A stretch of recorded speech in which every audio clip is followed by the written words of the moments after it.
मैं जुल्करनैन शेख कज़ाफ़ी स्टेडियम के बाहर मौजूद हूँ और आज दूसरा सेमीफ़ाइनल बहुत आसानी से न्यूजीलैंड ने जीत लिया।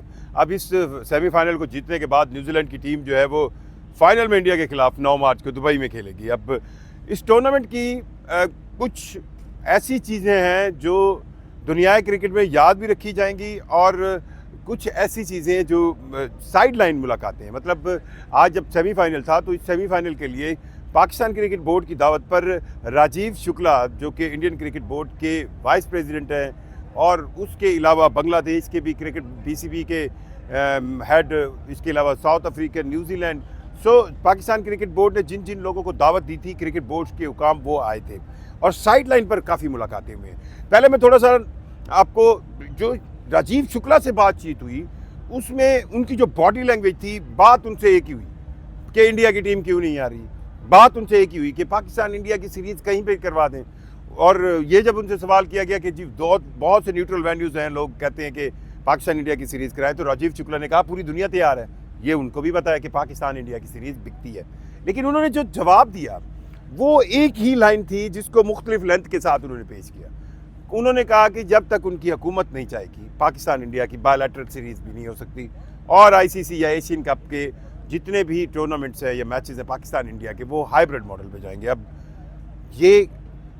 ये बर्फ़ किसने पिघलानी है? मैं उनसे यही पूछ रहा था कि यार आप जर्नलिस्ट भी हो, आप खुद यहाँ पे आए हो, उसके अलावा इंडियन जर्नलिस्ट आए हैं और इंडियन वज़ीर ख़ारजा तक यहाँ पर आए हैं।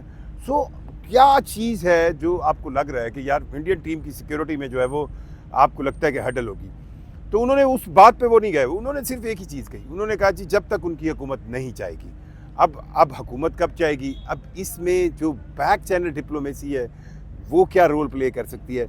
मेरा ख्याल है, सुनने में आ रहा है, इतलात ऐसी हैं कि राजीव शुक्ला साहब शायद कल जो है वो लाहौर के अंदर स्टे करेंगे और उनकी मुलाकात है किससे? अब सोचें, मुस्लिम लीग नवाज़ के कायद मियाँ नवाज़ शरीफ से भी उनकी मुलाकात मुमकिन तौर पर हो सकती है। और अगर ऐसा नहीं होता तो राजीव शुक्ला, आपको मैं बताता चलूँ कि उन जर्नलिस्टों में से मियाँ नवाज़ शरीफ की इंडिया के अंदर पॉपुलैरिटी कंपैरेटिवली पाकिस्तानी किसी सियासतदान की कंपैरेटिवली उनकी ज़्यादा है।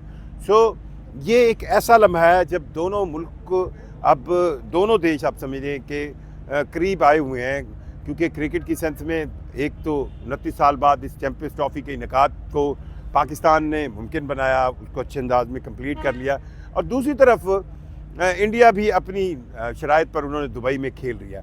अभी बड़े टूर्नामेंट के बाद जब थोड़ी सी ठंड आई हुई है दोनों में, तो अब किसी को पहल करनी पड़ेगी और मेरे ख्याल में ये एक नादिर मौका होगा, एक बड़ा इम्पॉर्टेंट, एक अच्छा मौका होगा कि अगर मुस्लिम लीग का नवाज़ के कायद मियाँ नवाज़ शरीफ इस बर्फ़ को पिघलाएं। क्योंकि जब मैं पूछ रहा था राजीव शुक्ला से, यही कह रहा था कि आप जर्नलिस्ट भी हैं, आप अब क्रिकेट बोर्ड में तो चलें, आपका ओहदा है ही है, उसके अलावा साइड लाइन्स पे है। क्रिकेट डिप्लोमेसी पाकिस्तान और इंडिया के दरमियान हमेशा टेंशन को कम करने के लिए इस्तेमाल हुई है। अब आपने क्रिकेट को बिल्कुल साइड पे रख दिया है। ये वो खेल है जिससे दोनों मुल्कों के दरमियान, दोनों देशों के दरमियान टेंशन कम हुई है और दोनों मुल्क आपस में क्रिकेट खेलें।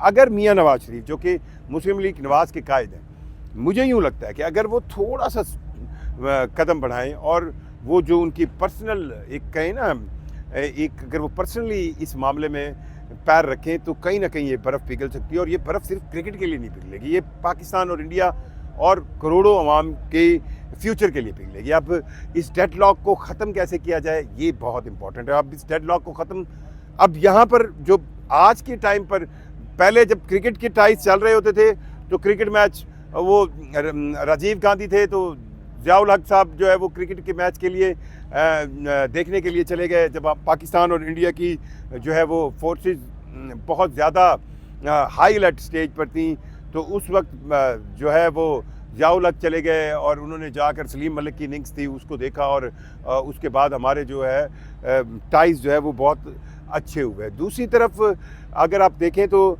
जो टेंशन थी वो बॉर्डर पर ख़त्म हुई। फिर इसी तरह क्रिकेटिंग, परवेज़ मुशर्रफ के दौर में भी क्रिकेट डिप्लोमेसी जो है उसे पाकिस्तान और इंडिया के दरमियान बर्फ़ को पिघला। अब मसला ये है कि क्रिकेट दोनों मुल्कों के दरमियान हो नहीं रही, तो वो डिप्लोमेसी को कैसे प्रमोट करे?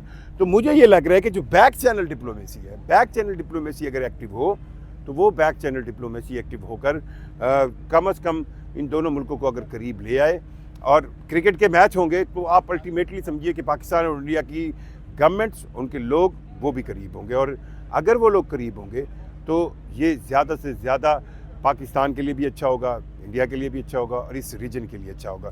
सो बहरहाल यहाँ पर साइड लाइन की मुलाकातें जारी हैं और अब इस टूर्नामेंट का पाकिस्तान से तो जो है ये पूरा हो गया। फाइनल नो डाउट पाकिस्तान में नहीं हुआ चैंपियंस ट्रॉफी का, जिसका अफसोस रहेगा। और ये फाइनल जो है अब इंडिया न्यूजीलैंड के दरमियान होगा और इस फाइनल के बाद जो है मेरा ख्याल है कि ये बर्फ़ पिघलनी चाहिए और पाकिस्तान इंडिया क्रिकेट की बहाली होनी चाहिए। आप कमेंट करके बताइएगा पाकिस्तान इंडिया क्रिकेट की बहाली के लिए क्या सोच रहे हैं। मुझे जुल्करनैन शेख को इजाज़त दी है। अल्लाह हाफ़िज़।